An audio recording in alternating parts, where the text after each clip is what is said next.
Relax bro. Okey, Alhamdulillah kembali lagi kita dalam rancangan podcast Relax Bro episod ke-17. Terus follow kami di semua platform kami di social media, YouTube, Facebook, Instagram, TikTok dan juga Spotify untuk kelangsungan dan kelestarian perbincangan dan diskusi-diskusi hangat Relax Bro. Gil, kita tak pernah terlepas topik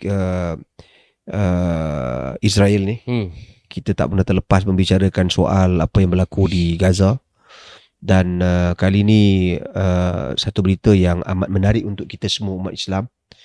Bukan amat menarik semata-mata, tapi pada saya satu pengajaran dan sepatutnya menjadi motivasi kepada kita dan tamparan kepada negara-negara Islam yang duduk diam berpeluk tubuh bersahaja ketika mana umat Islam di Gaza ditindas, genocide yang dilakukan oleh keturunan kera dan khinzir Israel ini, Yahudi ya.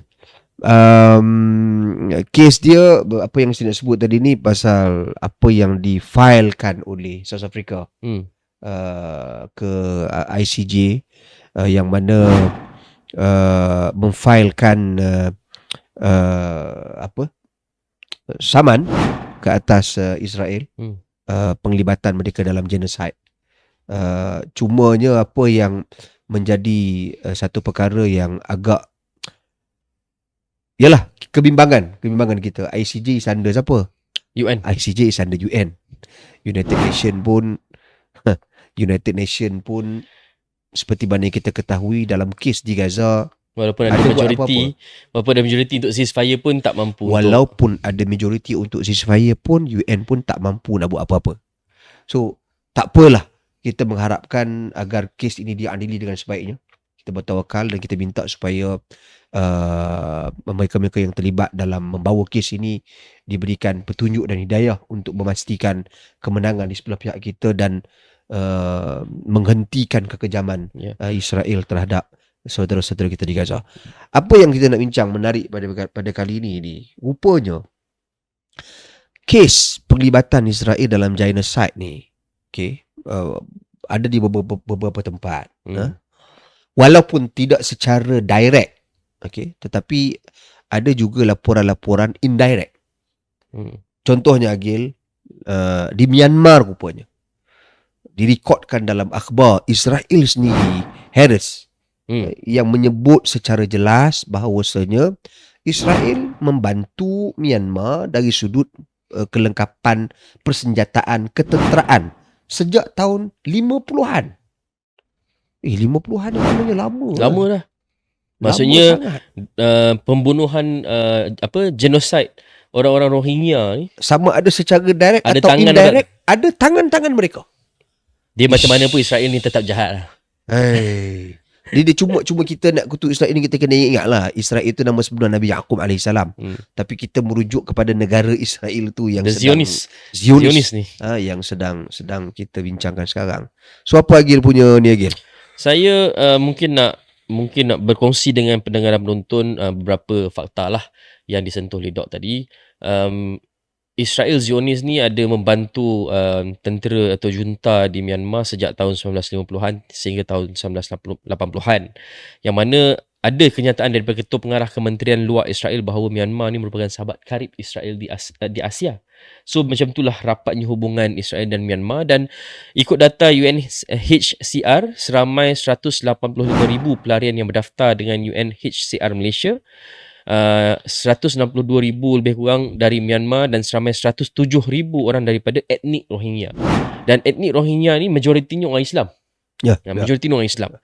Jadi the pembunuhan orang Islam ni bukan saja macam Dok kata tadi, tidak berlaku saja di Palestin, tapi juga berlaku contohnya di Myanmar, dan tak kita lupa di Xinjiang di China. Yang ini pun antara Xinjiang ni pun antara umat Islam yang terus ditindas dan dianiaya oleh operasi kejam dan tidak berperi kemanusiaan. Jadi apa yang kita cuba katakan, bincangkan di sini, penganiayaan, pembunuhan, operasi terhadap orang Islam bukan hanya berlaku di Palestin, juga berlaku di beberapa tempat yang kita sendiri akhirnya diam. tak berbuat apa-apa. Yang ini saya mempertikaikan sedikit fungsi OIC lah, Dok. Fungsi OIC dalam, ambil contoh tadilah. Bila South Africa memfailkan tentangan terhadap Israel berkenaan dengan genosid di Palestin, persoalan dia jadi macam, kenapa South Africa? Kenapa tidak negara Kenapa lain? bukan negara Islam? Kenapa bukan Saudi?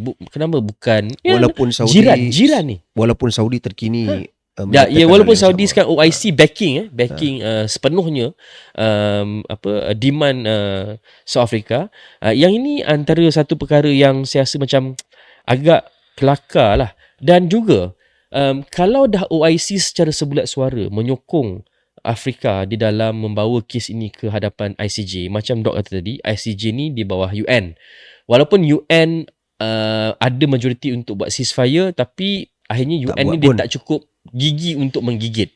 Untuk pengetahuan penonton dan pendengar, ICJ ni dia kebanyakannya dia menyelesaikan pertelingkahan dan pertikaian di antara negara. Itu saja. Kalau ada pertikaian, contohnya kalau Afrika tak setuju dengan Israel yang menyerang Palestin, itu pertikaian dan pertelingkahan di antara South Africa dengan Israel. Dan ini disertai oleh banyak negara-negara lain, dan akhirnya dia lebih kepada membincangkan atau menyelesaikan dispute, pertelingkahan dan pertikaian negara-negara ini yang tidak setuju dengan apa yang Israel buat terhadap Palestin. Cumanya saya merasakan adalah perlu, ini mungkin Tok Mak Hassan sebagai Menteri Luar dan juga wakil kita ke OIC mungkin boleh bincang dengan negara-negara OIC, bawa ke peringkat ICC. Perbezaan ICJ dengan ICC ialah ICJ ni dia play important roles untuk prosecute, menghukum individu ataupun penjenayah. Dia beza dengan ICJ. ICJ ni penjenayah perang. ICJ ni lebih menyelesaikan pertelingkahan atau pertikaian, ketidakpersetujuan atas satu-satu perkara berkaitan dengan negara-negara. ICC ni memang mahkamah. You salah, dituduh, mahkamah akan jalankan tindakan undang-undang. Kalau salah, hukum. Cumanya tak dibawa ke situ. Tak bawa ke situ lah. Sebab tu ada beberapa artikel yang mengatakan bahawa ICJ pun takkan boleh, ataupun dah bawa ke ICJ pun dia takkan mampu untuk stop apa yang berlaku di Israel. Akhirnya dia jadi semacam provisional condition ataupun tindakan sementara je untuk mungkin meredakan sedikit ketegangan. Tapi Israel dia steady. Bila South Africa filekan benda tu kat ICJ, dia kata okey, kita akan pergi. Kita akan dengar. Sebab dia pun tahu pergi ICJ tu lah small matter lah. Kalau UN pun dia boleh macam tu je tepis, kena veto lagi kan US, ICJ I think no problem lah untuk Israel. Even Europe country pun ikut dia. Bukan rakyat pemimpin.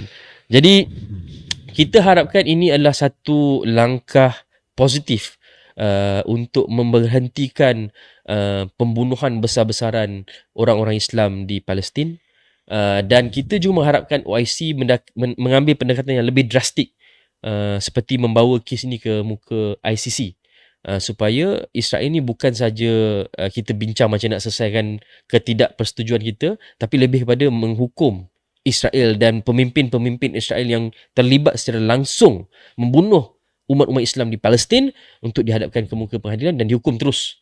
Ini kalau boleh kita mintalah negara-negara OIC dan mungkin kepimpinan di dalam negara boleh utarakan kepada negara-negara Islam secara keseluruhan. Jadi ada apa-apa tambah, Dok? Saya rasa okey. Okey, kalau macam tu kita akan kembali dengan topik terakhir untuk podcast Relax Bro.